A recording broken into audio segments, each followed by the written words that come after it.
இந்த கேக் வெட்டுறது இது வந்து 11வது ட்ரிப்பு. இது வரைக்கும் அதாவது 21 வருஷமா நான் வந்து காலாண்டர் மட்டுமே செஞ்சிட்டு இருந்து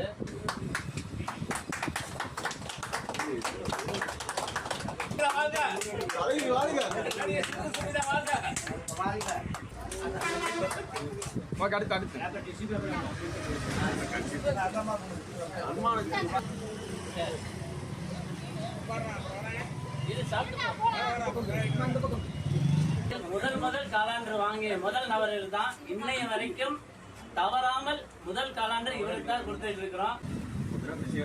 வணக்கம், என் பேர் குமார். ஈரோடு அகில்மேடு வீதியில் 22 வருஷமாக கடன் நடத்திட்டு வரேன். 20 வருஷமாக அவங்களுடைய பிறந்த நாளை கொண்டாடிட்டு வரேன். ஒரு ரசிகனா அவங்க எப்படி ஏழ்மையாக இருந்து ஒரு நடிப்பு திறமையால் வளர்ந்து இல்லாதப்பட்டவங்களுக்கு சிறந்த முறையில் நலப்பணிகளை செஞ்சாங்களோ அதேமாரி அவங்க ரசிகனா நானும் சின்ன சின்ன விஷயங்கள் ஆரம்பித்து இன்றைக்கி மகளிருக்கு இலவச சேரீ வழங்கி மற்றும் அன்னதானம், ஸ்வீட்டு இதெல்லாம் வழங்கி சிறந்த முறையில் செஞ்சுக்கிட்டு வந்துகிட்டு இருக்கோம். மேலும் மேலும் இது சிறப்பான முறையில் செய்வோம். நன்றி, வணக்கம்.